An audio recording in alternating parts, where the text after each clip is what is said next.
Uhr, die rückwärts geht. Paul liebt alte Dinge. Jeden Samstag geht er zum Flohmarkt. Er sucht Bücher, Schallplatten oder alte Fotos.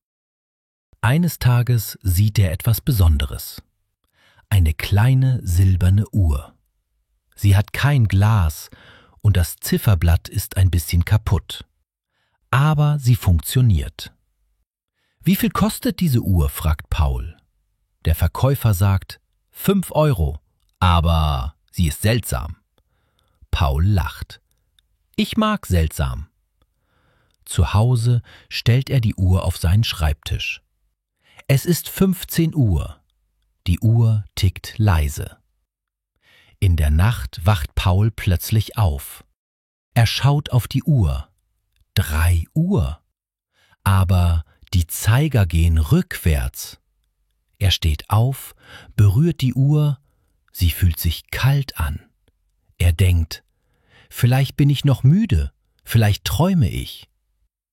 Am Morgen ist alles normal.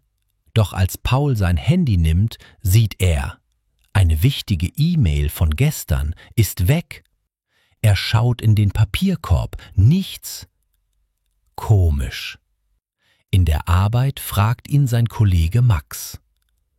»Warum hast du gestern nicht geantwortet?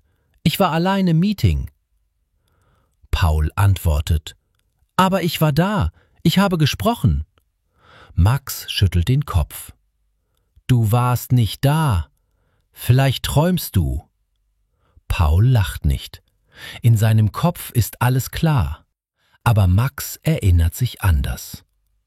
In der nächsten Nacht wacht Paul wieder um 3 Uhr auf. Die Uhr geht rückwärts, genau wie zuvor.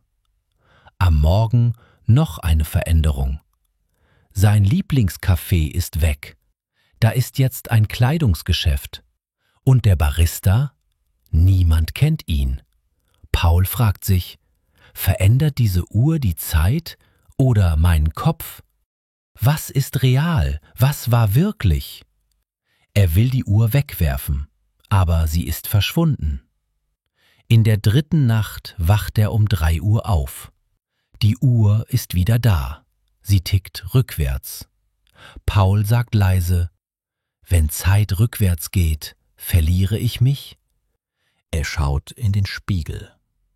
Der Spiegel zeigt nicht sein Gesicht.